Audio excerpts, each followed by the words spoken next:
Hello, it's Jim Hutchins for the Jerusalem Connection Truth Report for this week. We're looking at the parashat for this week, the Torah portion, and it's taken from Leviticus chapter 19, verse 1 through chapter 20, verse 27, entitled Kodashim, which translated means holy ones. And there's a reiteration of a number of the laws and the punishments against sin that are there. But it closes out with an emphasis that is prevalent throughout the Hebrew Scriptures, throughout the Old Testament. It's found verse 23 and 24 of chapter 20.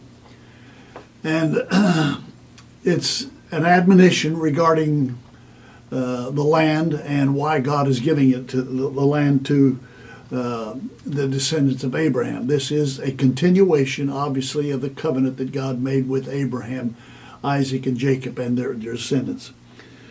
God says this in verse 23, "You must not live according to the customs of the nations.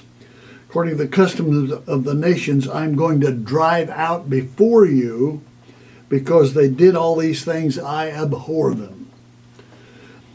But I said to you, you will possess the land." Now there's the covenant. And as I said, it's stated time and time again throughout the Old Testament. "You will inherit their land. I will give it to you as an inheritance, a land flowing with milk and honey.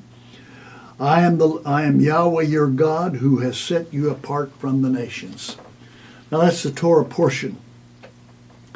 But it's restated in the Haftorah.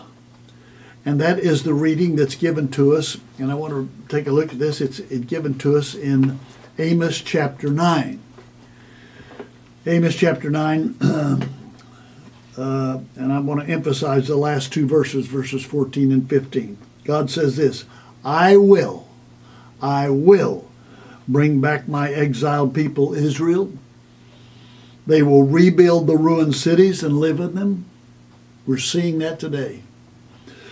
"They will plant vineyards and drink their wine. They'll make gardens and eat their fruit. I will plant Israel in their own land, never again to be uprooted." Never again to be uprooted. "Uprooted from the land that I've given them, says Yahweh your God." Now that's a promise that God is fulfilling as we speak. Last week we celebrated the 68th anniversary of Israel's existence. They were declared a nation on May 14th, 1948. There were some 200,000 Jews in Israel at that time. The latest census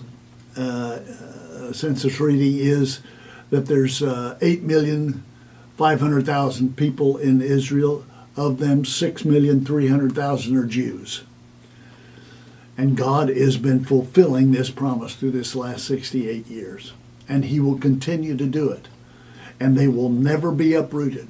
God keeps His promises.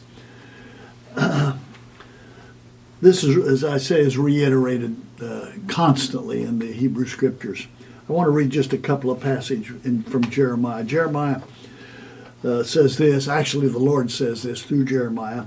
Verse 35 of chapter 31, this is what Yahweh says.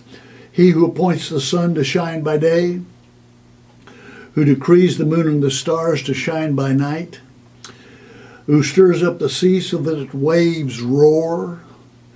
Yahweh Almighty is His name. Only if these decrees vanish from sight," and have these decrees vanished from sight? Hardly. No, they haven't.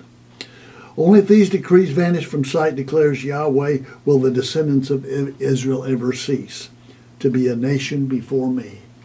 Then listen to this. This is what Yahweh says.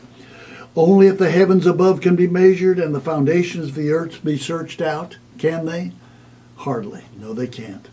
Only then will I reject all the descendants of Israel because of all that they have done, declares Yahweh." God says the sins of Israel are great, but I have not rejected them. Not only have I not rejected them, but Jeremiah says, or God, once again, God says through Jeremiah, chapter 32, verse 40, God says, I will make an everlasting covenant with them, everlasting, never ending, eternal. I will make an everlasting covenant with them. I will never stop doing good to them. I will inspire them to fear me so that they'll never turn away from me.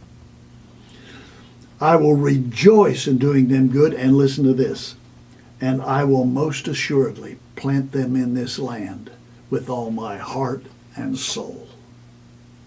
The heart and soul of God is committed to planting the descendants of Abraham into the promised land. And they'll never be rooted out again. Want to be close to the heart and soul of God? Well, he tells us where his heart and soul is. I will most assuredly plant them in this land with all my heart and soul. And that's the truth.